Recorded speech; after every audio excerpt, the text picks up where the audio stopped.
All right, family, we about to go live. Oh, man. Okay. Let's see. I got everything. We streaming. Yep, we on stream. Are we up on all stations? Let's check. The black signal has launched. We are up on Facebook. We are up on Twitch. We are up on Africa TV. We are up on YouTube events. We are up on D-Live. And it says we online on, okay, Gye-Nyame Journey events. All right, cool. We out. And people are tuning in. So we'll let them wait for a couple minutes. Y'all can talk for a couple more seconds. We're going to let them wait for a couple minutes. Not a couple of minutes, a couple of seconds, you know. Get the.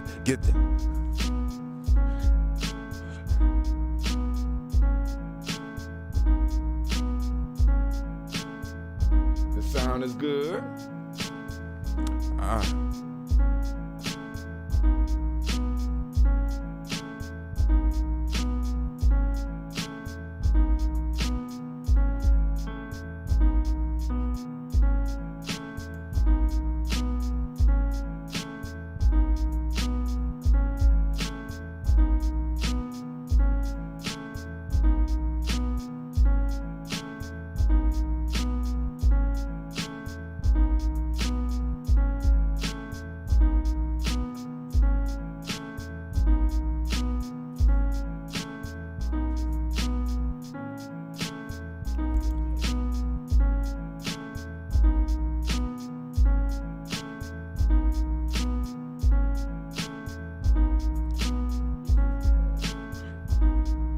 Five, 4, 3.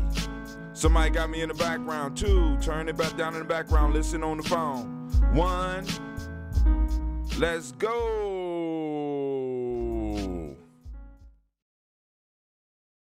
What's up, family? What's up, family? This is Brother Hot Tip coming at you live and direct from Gye-Nyame Journey by way of Tawi Village. We have been blessed today. Right now, live on this station right now, we are going to be talking with the elder of the Columbus Collective.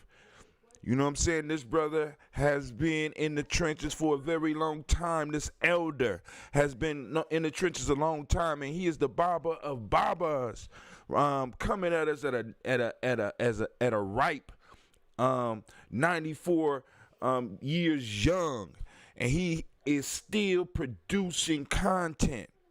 And he is going to share with us a discussion about the 11 steps for organizing and empowering African-centered organizations for victorious living. Not surviving, not getting by. He's talking about victorious living. And after 94 years, and he said about 75 years of observing our people as an adult, he has some stuff that he wants to share with us. So without any further ado, I want to present to the community. And Elder Tony is here. He got the drum. We want you give him a drum call, Elder. Go ahead, give him a drum call, cause we.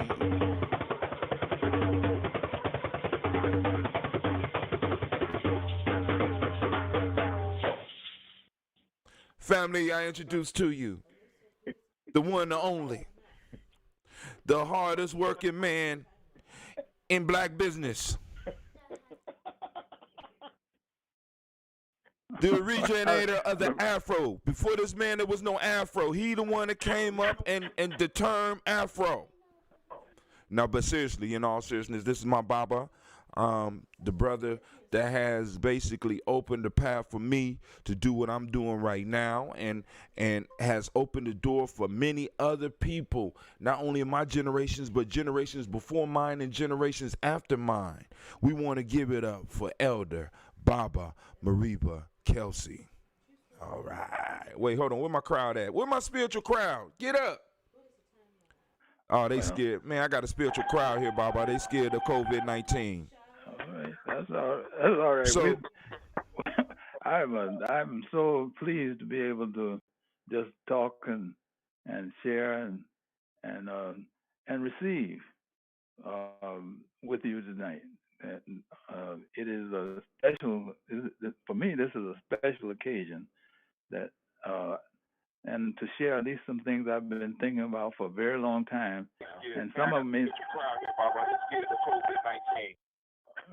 all right, now, whoever is now, those that are not talking, mute your phone and listen on the phone because the feedback is going to throw him off and throw me off. And I'm going to throw you off. I love you, but I will throw you off because I'll find out who it is. I'm sorry, Baba. Go ahead. Yeah. Well, I was just commenting that I think the work that Brother Hatem is doing is wonderful to get messages out to our people because we need to talk to each other much more than we've ever talked before because they've taught us to be on the beggar's end and to be less than we really are and to manifest ourselves both intellectually, spiritually, and physically, present ourselves as being less than some standards, some faulty standards, and faulty standards that they presented to us, that we often uninformedly um, attempt to imitate. And so I've been thinking for a very long time. How can we begin to be willing to do self-examination of ourselves and situations that we're in such a way that would enable us to become victorious rather than just be beggars or just asking for being equal to something that is a false position anyway. I See, think there I'm you getting. go. That's not you. You. That's I'm not trying to. you. I'll take care of it. Oh, okay. All right. So, Baba, now one of the key pieces that I see in this is actually a short ebook, but we're gonna call it a special report. And you mentioned it in your description, where you're talking about the communication. How important? I mean, even though this is a basic question, but how important is proper communication and truly doing some nation building for our people? Well, it's extremely important, right? And it's extremely important, and I think we've been trying to do that for a long time. It's just that we have been using faulty basis for doing it. Like for example, we've been saying, let's become successful in the eyes of those who are our enemies, rather than let's become successful in our own eyes as we interpret it. So uh, uh, it is extremely important that we begin to talk with each other with truth, righteousness, and justice. We can't begin to talk with each other and be in argumentative states with each other continuously, because it brings disarray and weakens us beyond what we can even imagine. In fact, I think we often are very confused and frustrated with ourselves because we expect to be further along without using the principles that we know are true for us. So I think Well, how, that's oh, important for us to begin to communicate, and have true communication one to another, as opposed to just platitudes and intellectualizing. you are 94 years old. Now, and I'm going to ask your opinion because what I liked about this book was it wasn't an authoritative take. Anybody that's going to be interested in getting a book, we will be releasing it. We got a little bit more work to do. I'm only showing the cover and a couple of pages because I want to read a little bit for the people. But it's not you're not coming from an authoritative standpoint. You're making suggestions. Right. What is your suggestion for a discussion about the idea of success that we pass on to well, first off, internalize for ourselves and model for our children? Because right now, as you said, we're pursuing what the enemy has told us is success. So from your experience, and can you give us an example of what success would look like from an Afrocentric or African-centered perspective? Um, we're in the pandemic right now, and I think that I'll give you an example of what I mean from there. And we're looking to their scientists for solutions for us.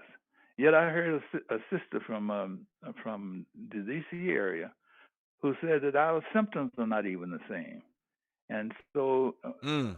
and so now I'm not putting that out because I know that. I'm saying I just received this afternoon a message from a sister who had been a nurse for 60, she said 35 years, and she's saying that our symptoms are not even the same. Now, suppose we were talking to each other, we would look at our own symptoms and come up with healing factors based on those symptoms that particularize to ourselves, and we wouldn't be asking anybody else to bring solution to the problem that exists among us. Right.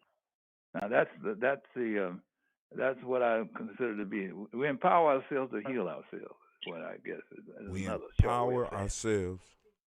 We empower ourselves to heal ourselves. Being able to heal ourselves in situations like this. Yeah. So, you put this special report together, 11 steps for organizations and empowering African-centered organization for victorious living. Now, family, let's go through some of these 11 steps.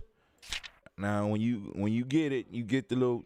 Now, man, I love that. Oh my God, those that's watching. Look, we flipped the page right on there. Y'all can hear the page that are listening in.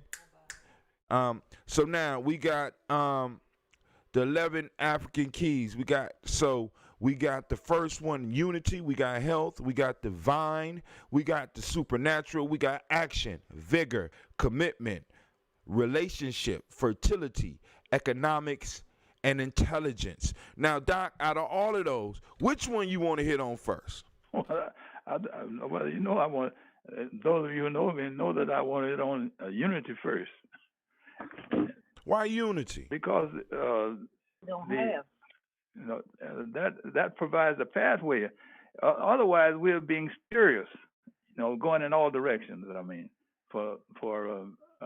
in our actions, we can't make clear take clear action steps for ourselves without unity. And I know that many of us have sort of thought that it was kind of crazy or silly when I would raise the question about aiming toward agreement, having that as a goal. That is, if we don't have that as a goal, how do we have unity if we're not aiming for agreement? It doesn't mean that we all agree, but we are working toward it, and our whole intent is to get there one day. In fact, as I talk about intergenerational progress, what do we pass down intergenerationally if they don't see us aiming for agreement? So unity would have the manifestation of all of us striving for the same values, the same protocols that we would set for ourselves, and what I don't see is us doing that. For example, I don't know how many are in Columbus right now, but in Atlanta, there are probably 14, 15 different Pan-Africanist groups, all who are claiming that they are on the right path. But the unity across those almost doesn't exist except saying hello. And so that's what I mean by unity. That's really what I mean by unity. I mean we need to do that kind of self-examination and then say, what are we going to do about it to bring that to erase that type of practice, which has been the corporate practice across America. That's what I would suggest that we're following. So now, how but my organization is better than yours. I know more than you. How do we get past that? I'm deeper than you. What are some of the things that you have what are some of the remedies that you can prescribe for the community for us to get through that some of that? Well, my mother used to have an expression. She said, "Humble thyself, because there's where the strength is." And we have not humbled ourselves to the point where we recognize that there's a place for everybody, even though that would eliminate that I know more than you, and because I know that the young person we have the good fortune. My wife and I right now have the good fortune of I'm going to say grandmother and grandfather schooling of my granddaughter, who is 4, and it's amazing to see when we open up to her whatever factors that we want to open up to her, and we practice them between the two of us. How she just jumps right in it and follows it very well, which which I think represents that's a personal uh, example of what I mean by unity. There's no disagreement. If we disagree, we settle it right before her so that she can see us settling it and moving on towards something that's a different step from what we would have taken So had we had been continuously expressing disagreement. That means we need to begin to honestly talk with each other. I'm talking with another group, as Brother Tony knows, where when I put on the table, let's do self-examination, that almost became a disorganizing question rather than one that would where we do the self-examination so that we don't have to say and lecture and intellectualize. That is not to say that we don't need flowery speeches and so forth, but the flowery speeches ought to be reflecting what we are doing both individually and collectively, and we're not doing something contrary to what is for the goodness of the total. So, mm, uh, okay. I don't know if Uh, I don't know how clear that is, but that's it's clear now. I'm just expressing my spirit to you right now. Right, right. And that's what I want to get to. That's what we want to get to. So now, so unity is number one, and that's number one in your book. We could turn right to it because I mean there you go right there. Introduction African Keys. The first one is unity, and he wrote it in all capital letters. Right? I'm like, okay, all right, cool. Let's see what's going on there. So next you say health. So I'm thinking that you one of the most qualified as far as health because I done seen you. I done seen you kicking it. You and I don't mean this with no disrespect, but you was old when I met you. So Watch out now, watch how out. and, and Brother Hatim is old. You know what I'm saying? Brother Hatim is old. When I met him, listen, he was already retired. But the point I'm trying to make is you can truly speak on health. How important is the key or the step of health as far as organization? Because because a lot of us, we focus on health as if it's an individual thing. But we see right now that health can be something that not only can affect an individual, but it can affect the family, and right now it can affect the world. So, how important is health in our nation building stance, and what type of things should we be doing and incorporating to make sure that we're in step with some of the prescriptions that you have laid out for us? Yeah. Now, now keep in mind that I've already said to you that we can't. It is difficult for us to be collectively healthy when we are when we are totally kicking each other and saying I'm better than you and I have more knowledge than you. Certainly, we might have more information about a particular area, but knowledge is very different from that. Knowledge means that I will use my place in the orbit that I find myself to bring harmony and peace among all the other factors in the universe. The moon and the stars Mm, and so forth will not get out of their orbit because they know every time they get out of their orbit, disturbances arise. So mm. and they respect the position of each thing in that whole universe. So so part of the good health is working on that. But then I've gone on to say that in terms of health, we need to look at it physically. And some of the things that I've been looking at the your show, uh, Nation Builder, and I was impressed with the ideas of food, of using our foods wisely, and recognizing that how they impact our body. Now, if you notice that in that section, I also indicated that we need to use our five senses in terms of health, but we also need to respect the African sixth sense, which we all have and we admit to, but sometimes we're a little ashamed of it because people might call us silly or something. And that sixth sense is discernment.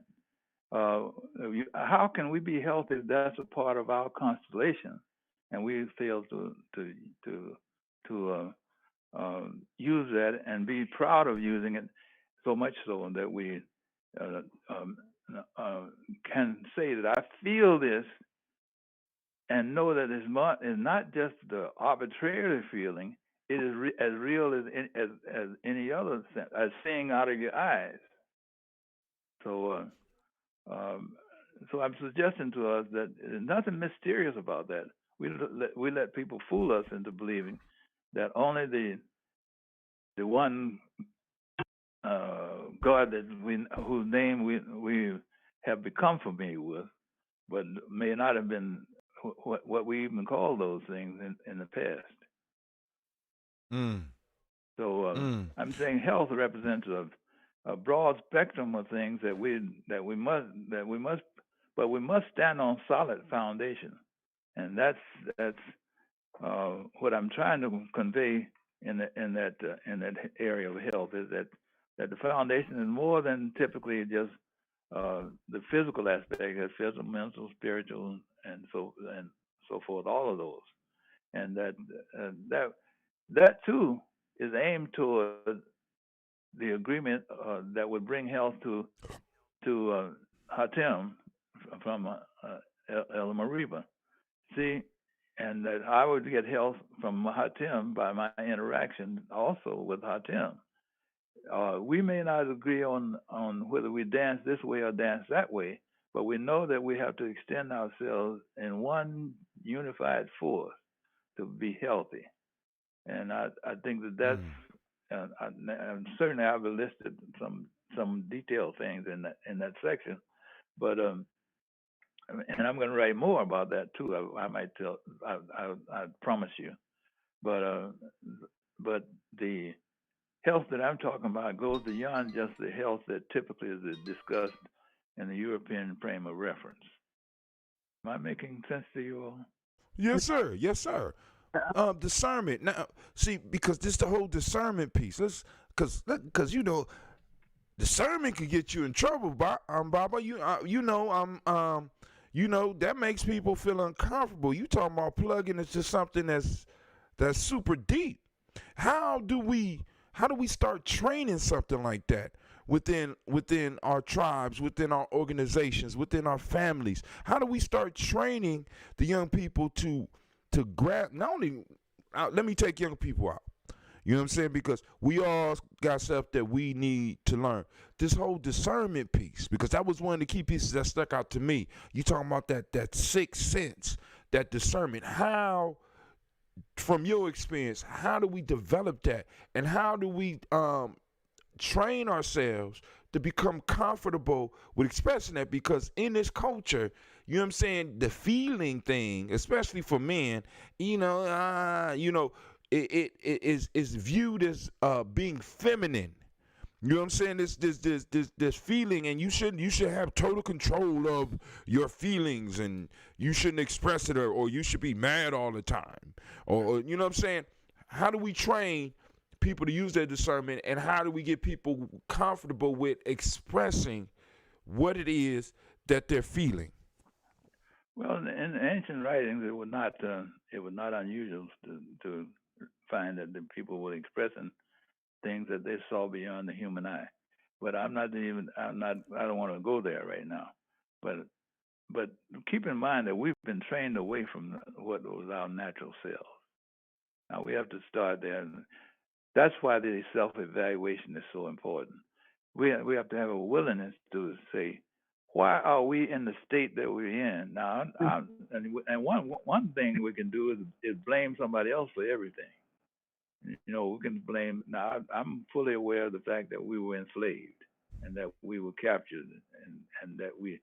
But I'm saying to us, accept that and go beyond that now and begin to say, how do I get my feet on the ground again, so that all the parts of me, including the discernment, becomes a legitimate place for myself and my people. And now, a white boy looked at a white person, looked looked at looked at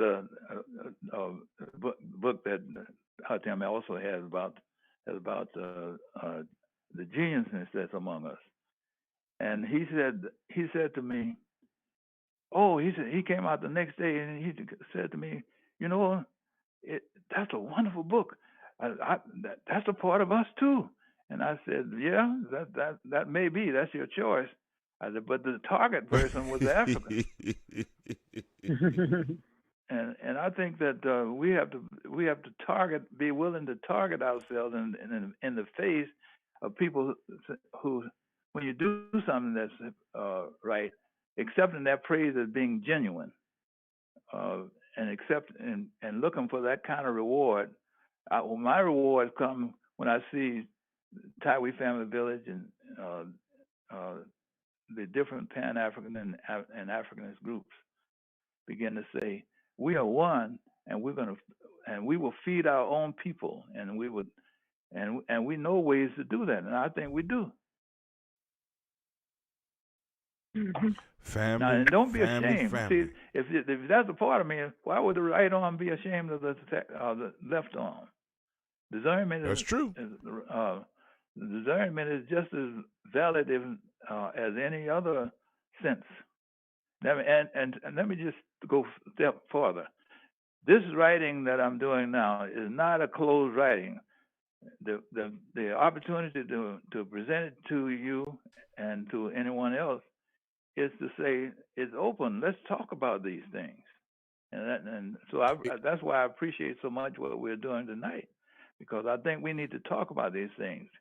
Well, I'm gonna open it up. I got a few more questions for you. We gonna and because and family, this is in the computer world they call this they have these type of projects where they put them out open source.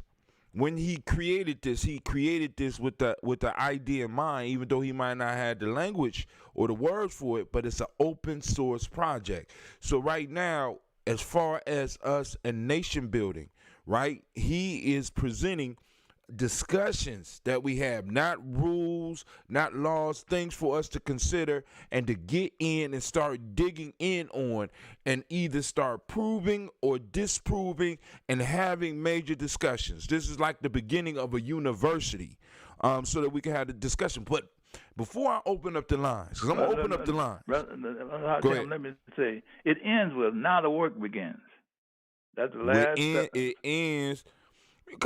You can't give away all the book, Papa. Come on, man. We got to save something. Okay. You can't give it all to them, you know. But you know, my favorite part is Divine. It's not that long, but I want you to discuss why you put Divine as one of the keys. Because in that discussion, you frame. I'm gonna let you go. Tell us about the chapter of Divine, the idea of the divine. Sometimes we want to make ourselves less than some abstract figure, and I would just suggest that the divine or the godlike or the sense of power, sense of victorious. Power is not, the power that I'm talking about is not the power over something, but it's power of being focused on rising above confusion. And divinity, I'm suggesting, is that we all have it, but we don't use it enough because we feel like it's not the. It's as you stated earlier that it's effeminate and or and we don't want to anybody to say anything about it. But yet, even in the Christian phenomena, you create the the idea of miracles, and yet it seems to me to suggest that only one person has that. Everybody has that ability to have those, but it has to follow universal rules, or else it gets out of hand. Mm. And Mm. and that's and that I use the universe a lot of times to talk about to myself now to talk about the order that we ought to have. We ought to have order if we get out of our orbit. We ought to have the understanding that everything is in disarray until I get back in my orbit and do the job that I have that needs to be done. Like the sun is doing its job, the moon is doing its job, the so-called Mars, as identified by the European and the other stellar things, are doing their job. The insects. I was reading this article today, which said that there's danger of insects uh, uh, being diminished and maybe even being destroyed. And let's say if the insects are destroyed, then the balance becomes out of order. So it's those are the types of things that I think we ought to be considering. Is how do we empower ourselves to do what we need to do to have the orbit work uh, in, in the order that it should be working. Uh, we have mathematical formulas that's supposed to prove that, but yet we know that the mathematical formulas are always off some degree, well, some element of or some degree, and but we're talking about aiming toward perfection. That's the part of the divinity. But we dare not. Sometimes we dare not because we think that it's too spiritual or something like that. In this document, if you leave spirituality out, you don't have much of a chance to move toward what I'm talking about, the unity that we're talking about now. And I'm not talking about any religion now. Let's be clear that about that in any Catholicism and Protestantism or Buddhism and all the other isms. I'm not talking about that at all. I'm talking about the things that are orderly that we all see and we all have a sense of, but we won't use them. Once we move toward that level of understanding, and that what I call in that section, I had a godlike position. We move toward that godlike position, then it becomes empowering for us to do whatever it is that we need to do. And that for me was one of the key pieces because you compare you in there you talk about learning to look at our struggle as a divine struggle, which kind of shifts even for somebody my age looking at it and say, damn, I haven't been looking at what I'm doing as a divine struggle. Can you explain the significance of having and viewing what we're doing as a divine struggle, and how empowering is that? Well, it's empowering to the point that it takes the fear out of whatever it is that we do, and we don't have to do it to satisfy the powers that be in the. You're not doing it to dissatisfy them, but you're not doing it to satisfy them either. You're doing it to so that the orbit that we're placing ourselves in is equal to every other thing in the orbit. That's divine because I'm doing what my place is in this whole scheme of the universe operating. I'm not waiting. We often use transition. I'm not waiting for the transition to open the gates. I open the gate right now. Ooh, ooh.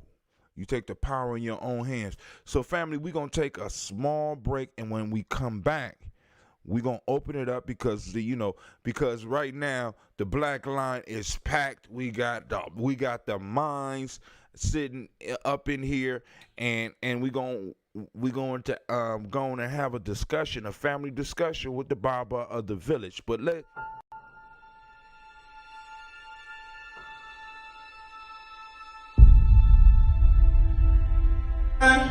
To have melanin embedded in our skin is a gift.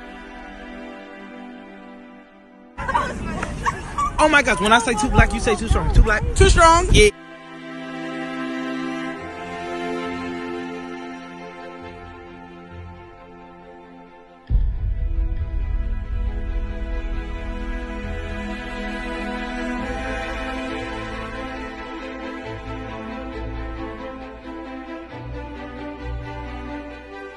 We were born to be great.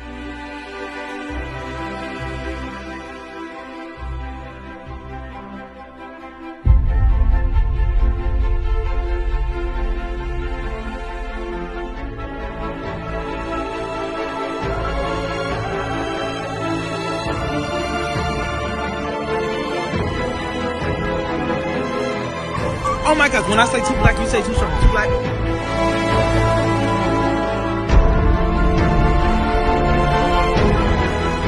We were born to be great.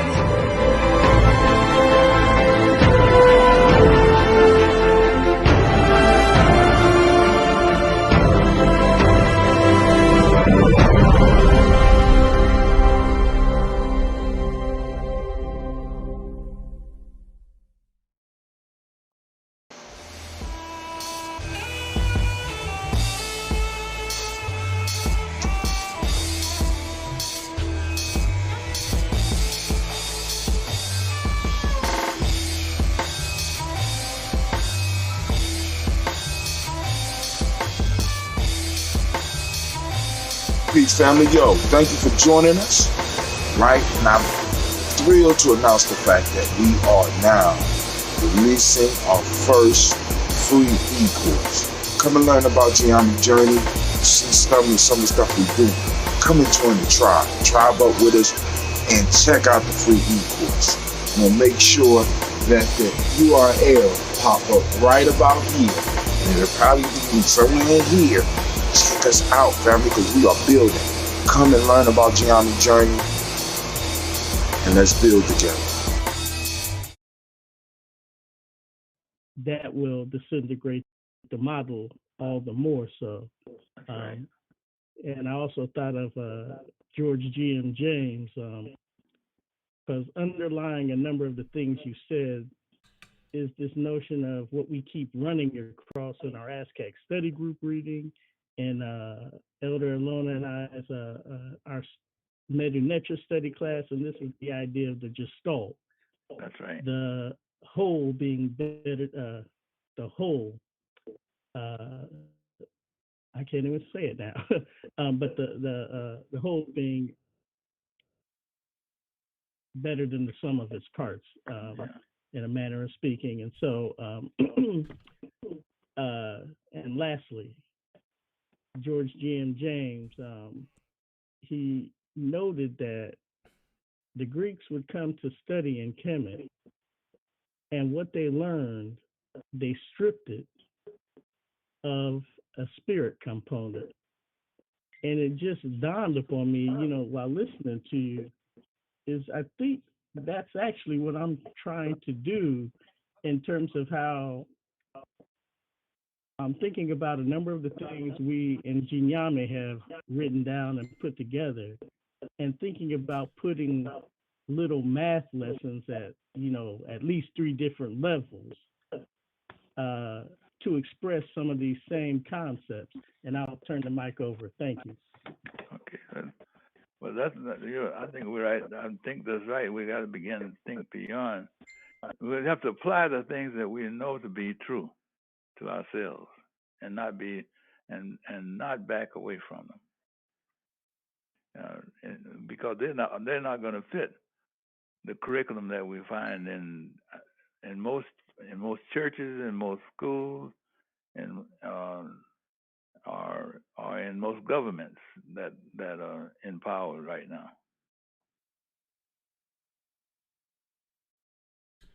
Anybody else? Anybody else? You know, if y'all don't got nothing, I'll carry on the conversation. People quiet out there right now. Yeah.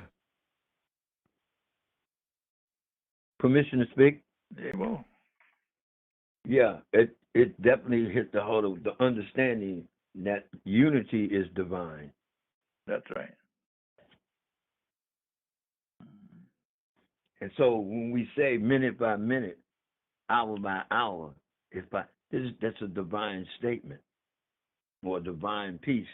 And as I move through it, I move through it with the steps of divinity, that I am speaking and moving and stuff with that kind of understanding and that kind of truth. So, yeah. Well, I like connect. Go ahead. I'm sorry. Yeah, and all of the 11 are connected in the same way, because this is the way I'm looking at it. That because that divinity, once that divinity attaches itself to that unity, then everything else goes.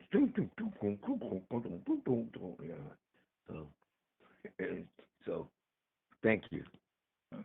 Well, I was going to say that earlier today, Elder Tony had a comment. We were on the phone, and he had a comment that I thought was important about that very same thing about the wholeness of us, and he said that, well, people are afraid of doing the evaluation. Evaluation ought to be an exciting thing to do. To say that, hey, you know what? I could have done this way and would have brought Brother Hatem closer to me. And then go do it, as opposed to just thinking about it. And I'm just trying to say that let's make the things that we know. We're studying. I mean, I am. We're studying. Let's try to make the things that we do move us toward that empowerment that will make us victorious over our lives. There shouldn't be any African who we have a million in Atlanta, the Center for Black African Millionaires. You've got, I bet you there's probably 200 or 300, more than that across Atlanta. But yet the majority of the population is hungry. I'm talking about now the African community. And why is that? Why would we have that kind of? Some might say that's because you're not a millionaire. Well, no, I'm not, but I have my share. Mm-hmm. Mm-hmm. All right. So for those that don't know, that was Elder Tony West, and we're gonna get him on the show. You know, I just gotta get him to slow down. You gotta chase Elder Tony down, and and I'm gonna chase him down. We're gonna get him on the show, so that we can go also glean from his wisdom as well. So, are there any other questions out there? Because we got a little bit of time now. You know, the sun's still up, so Baba's up too. You know what I'm saying? Because we know he moved with the sun. So come on now. Well, let's share. Let me just share. You may have questions about some of the other areas. The next right. You gonna you want to do it, or you want me to go and roll through it? Roll through it, because I think the people. I want you to see the progression too that and I'm not sure that they're all in order. Maybe we can together. Maybe we can decide whether they all should be. Yeah, yeah. So we got unity, health, divine, supernatural, action, vigor, commitment, relationship, fertility, economics, intelligence. Those are the areas that I've suggested. You may have other areas that you think are important for us, but those are the ones that I've written, and I'm saying to us clearly that let's work together. Even if I'm not around, take these things and use them. Let's work together to begin to crystallize these into action, so that we can become one, not against somebody, but for the purpose of standing, as I taught my children, hold your head up high. Mm. Come on now, turn it down in the background. Turn it down in the background. All right. So now, we are also opening it up to the people out there. Let me go and put the number for the black line. I'm gonna type it in first. So the black line, the number is 614-556-4535. Once again, 614-556-4535. If you have any questions or comments, by all means, make sure that you go on and hit us up and let us know. Let's go on and talk. Let's go on and talk about it. All right, so Baba, so let's talk about that next one. Hold on, let me pull the news feed back up and switch back out real quick and go and pull up the next one. Cause the cat seemed to got the family tongue, and that's cool because hey, I got you to myself.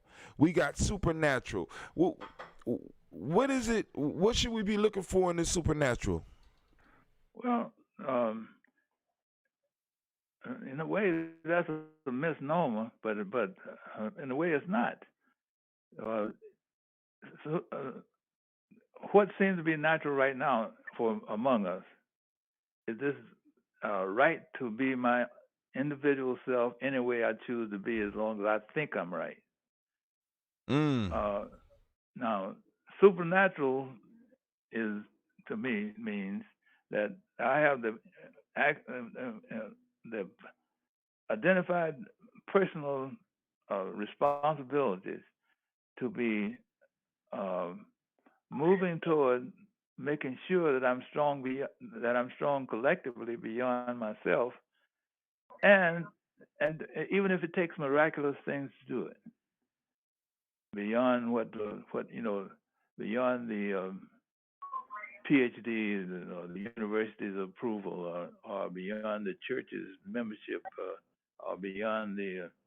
Now, keep in mind, this is not against anything. It's saying if you're going to do those things, make sure you're doing the principles that we know that keep us together. That's supernatural. That's overcoming those things that have been put in our way for us to be divine.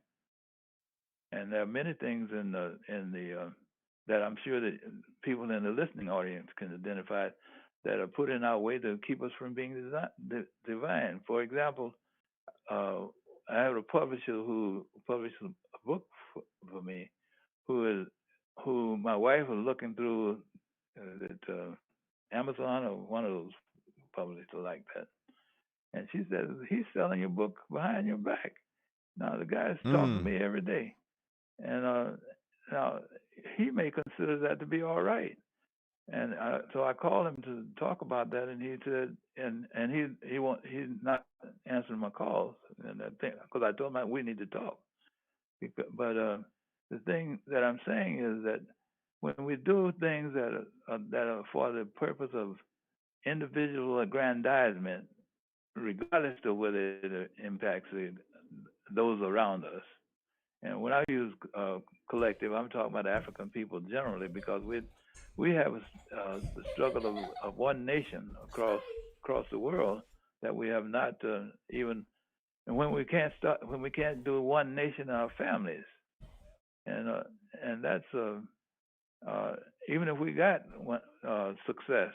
The collective organizing and empowerment that I'm talking about goes beyond just going out to say that I believe this. It says that I'm saying the supernatural would be doing the thing. It would be doing things that are significant, that are all are reality based, because we see the results. and would not cause confusion among us. Oh man. So we got Miss Sharika Brantley. She sends her love out to you. Doc, I just thought I would share that. Cause she says she's gonna come back and watch it later. She probably at work, but she checks in every now and then, and she put it up. Now, family, don't be shy. Don't be shy to type in your questions as well, because I will make sure that Baba gets it. Now, let me ask you this, Baba, because you've been building for a long time, and you started the Afrocentric Personal Development Shop. Actually, we started the African Center first. Yeah, all right, cool. Because he got to be historical. Started the African Center first. Now, how were you able in those times to be able to pull something like that together? Well, let me even take it even deeper.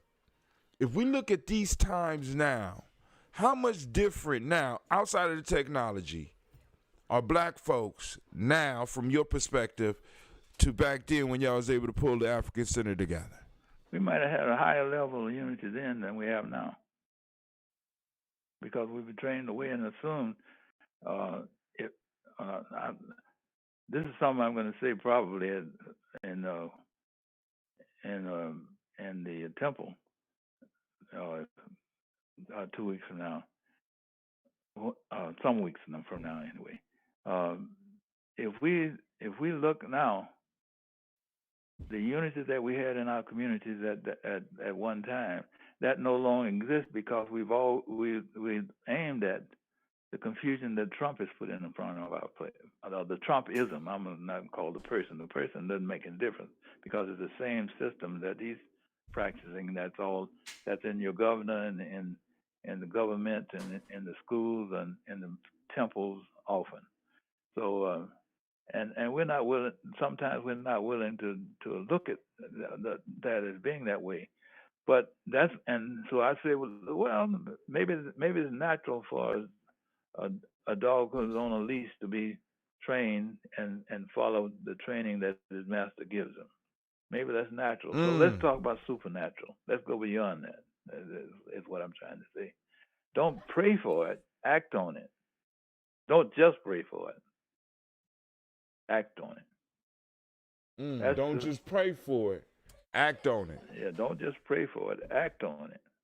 Because in the document I said, let's pray about it. And I said, that may be okay. But if you don't act on it, it remains dormant.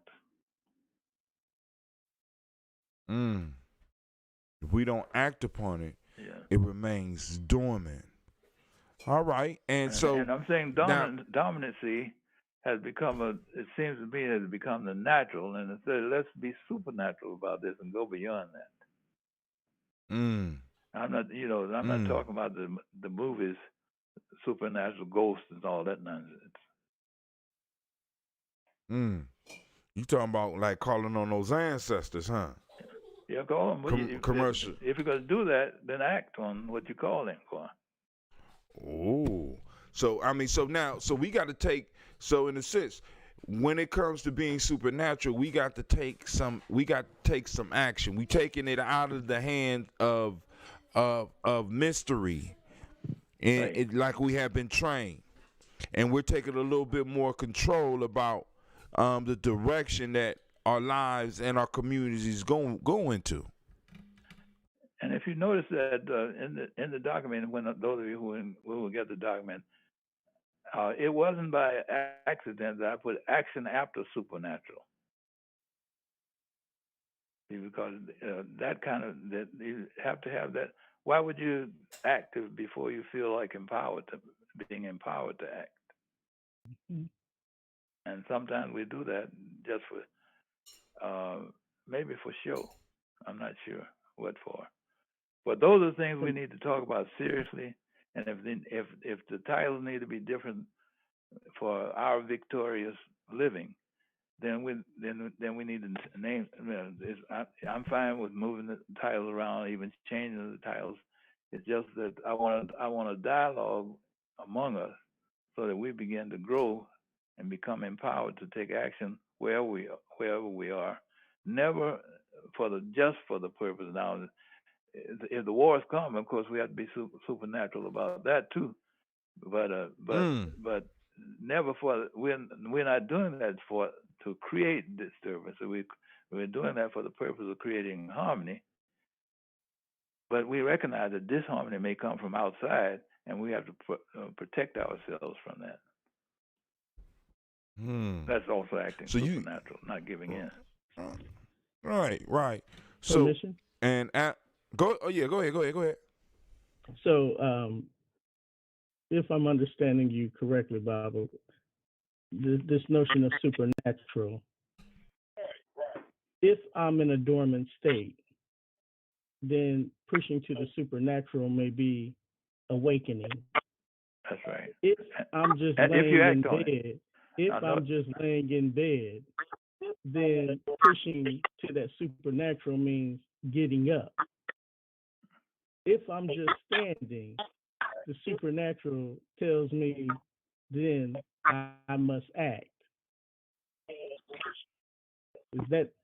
Yeah, that's right. I mean, supernatural might say that if you're going to have things, my super natural internal thought dream that we may have, sometimes we refer to it as a dream, is being free and being liberated.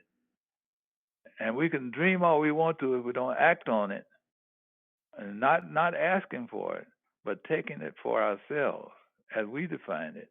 Then we remain entrapped.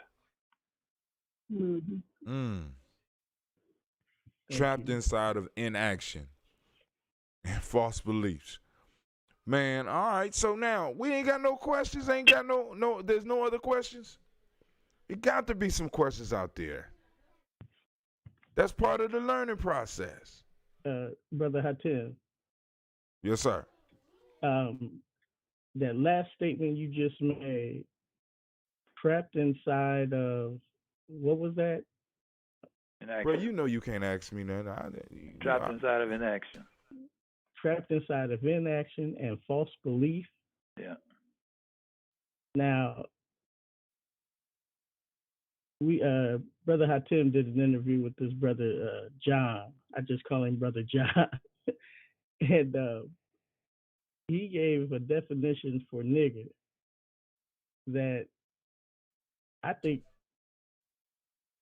do you think it kind of jives with that, Hatem? Yes, it does.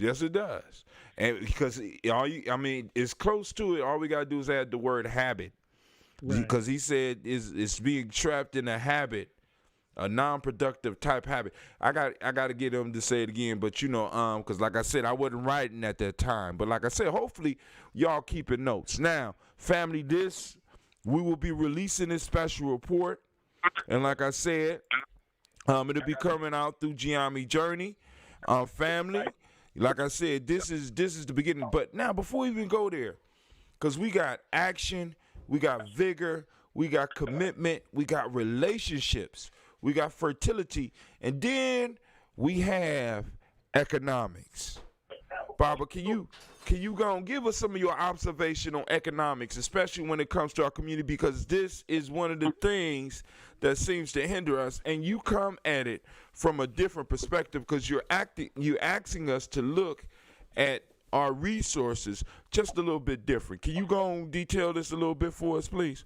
Well, of course, the foundation that some of you know that I like to talk about is that human capital, if you want to call it human capital, that's the resources that we got. We got the power in our community in terms of being able to accomplish whatever we want to accomplish. That far supersedes any amount of fiscal capital that might be, because fiscal capital is a false entity in the first place.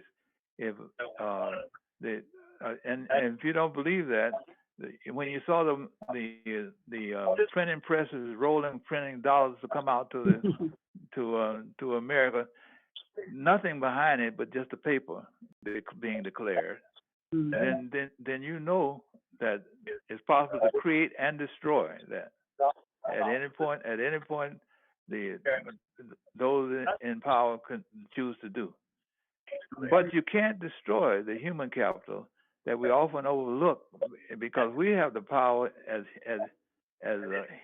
humans in our communities and in our families to do whatever we need to do, and sometimes we don't use that. We ignore it by various forms of disturbances among us, some coming from outside and some coming from inside.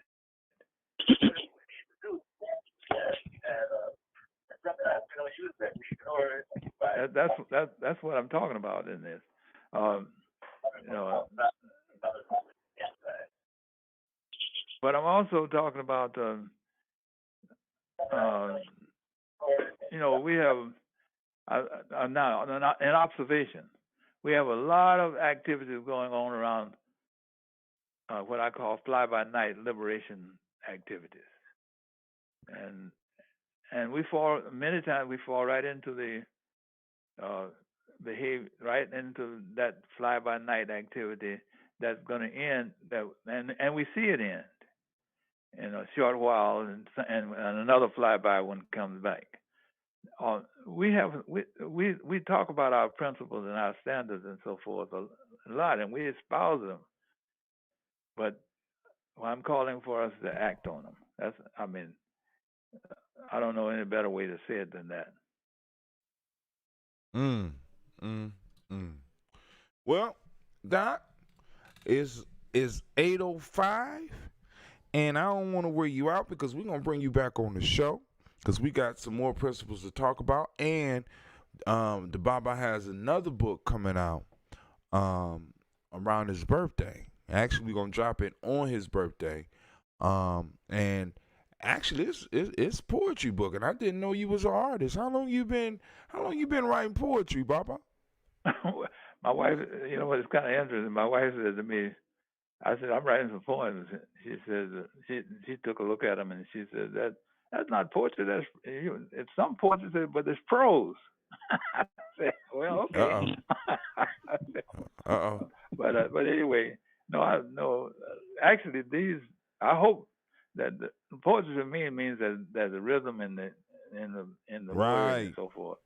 I hope that the issues that I'm raising in this paper is poetic in that it has a rhythm and a wavelength that will bring us together.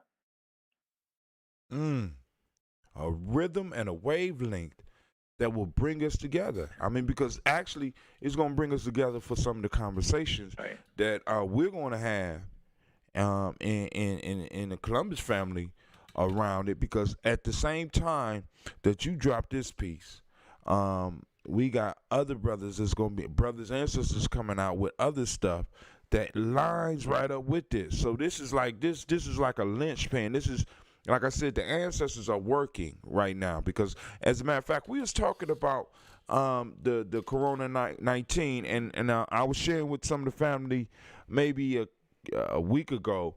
It was something that you had said. You said you don't call this confinement. You call it what?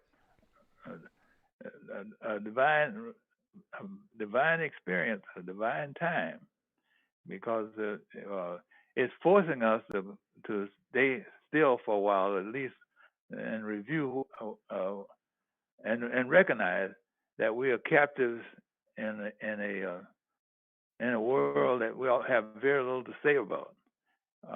Even to the point of not even studying our system, so that we can see how the virus acts differently from in our system from what it acts in others. So I think that this is a divine time for us to take, and we ought to come out of this with not the same way we went in it. Family. So, first off, I want to give the Baba a rousing round of applause from the spiritual audience. Man, we got the elder in the background. We hear the drums. We got the spiritual crowd going on. Go ahead, Elder. While you have this moment, Brother Hatem, May 10th, Hurrah. Oh. We have Per coming up on May 10th, and Baba will be joining us again. And the focus of this Per will be Malcolm X. And Brother Kwame has once again volunteered Brother Hatem for something that, Lord have mercy. Baba's going to participate. And it was somebody else we called out too. Kwame.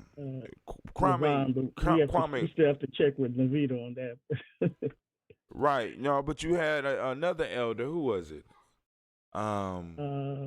Either Baba Tony Elder or Cliff. Baba Cliff, yeah. Yeah. He lassoed the brothers into it. The sisters did such a good job. Kwame felt challenged, and he wanted to, put us up on the spot like that. I think I'm coming down with something. I don't know if I'm gonna be able to. I'll be able to facilitate from behind the scenes, but I'm feeling kind of weak right now. But anyway, family, we want to make sure. We're gonna make it happen. We want to make sure that we let Baba know that we appreciate his time. We appreciate him coming on the show, and we want to ask him, Baba, do you have any last words? You have any final words? Yeah, well, I'd like for us to. I appreciate that you saying that we'll follow up, but I hope that you will get this document. It's not.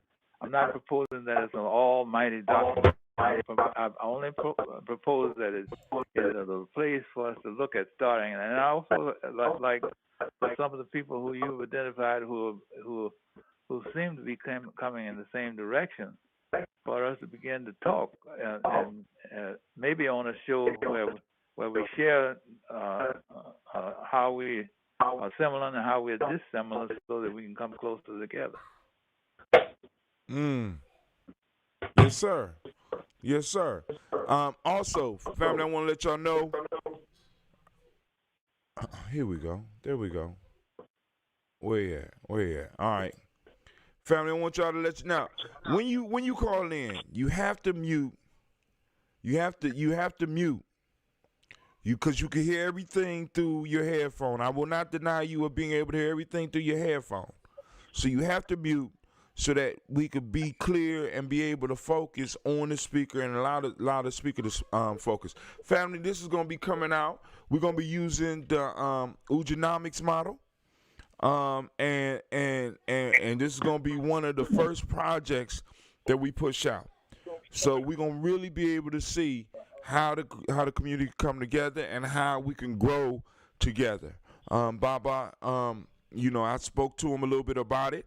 And, hey, we about to really get this moving. So we will make this available. It will be $5, and you'll be able to, I will send out the link for it, because Baba want to make sure that everybody has access to it.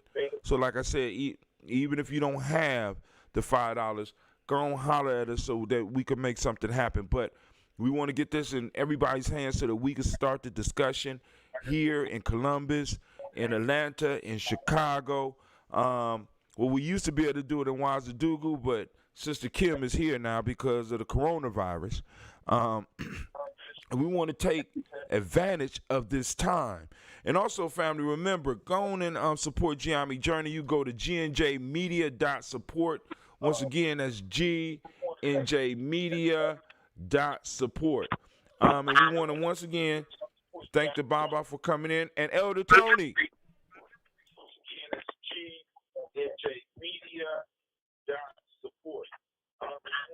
Elder Tony.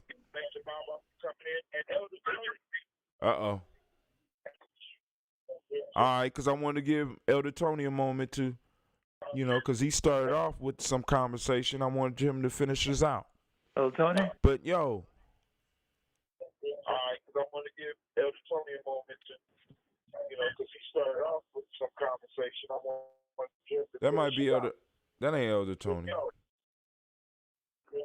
All right, so family, without any further ado, Baba, we will see you later. We'll give you all the salutes, and thank you for sharing your time with us. And hopefully, I mean, you gonna come back, right? You gonna come back on the show, right? Yeah. I would Okay. just wanted to say that I appreciate having this time, and I hope that it just stimulates discussion and action.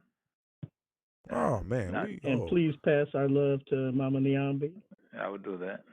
Yes, indeed. Likewise, you all up there, pass it to your mates, because I think it's important that we start there. Yeah, Bob. Oh man. Well, remember, this might be old, but my mother and father said, my mother especially, used to say, "Charity begins at home, boy." Now, how many times have I said that in the last month? All right. So, family, hey, we're going to take this little break. And I will see y'all at, at least some of y'all at 9 p.m. because we got folk tales for grown folks. Just so some of y'all can know which folk tale we're going to be working with tonight. This is a good one. The Farmer and the Stork. A farmer placed nets on his newly sown plowlands and caught a number of cranes, which came to pick up his seed. With them he trapped a stork that had fractured his leg in the net and was earnestly beseeching the farmer to spare his life. "Pray, save me, master," he said, "and let me go free this once. My broken limb should excite your pity. Besides, I am no crane. I am a stork, a bird of excellent character. And see how I love and slave for my father and mother. Look too at my feathers. They are not the least like those of the crane." The farmer laughed aloud and said, "It may be as you say. I only know this. I have taken you with these robbers, the cranes, and you must die in their company." The moral, birds of a feather flock together. And y'all know we going to tear that one up tonight. We're going to get into that because that fits right into the news, man, family. So make sure you join us tonight. And now I want to end this segment. And once again, thanking the Baba for coming on. We will have him back on because we got a lot of work to do. All right, family. This is Brother Hatim, and I am out. Bye. Peace.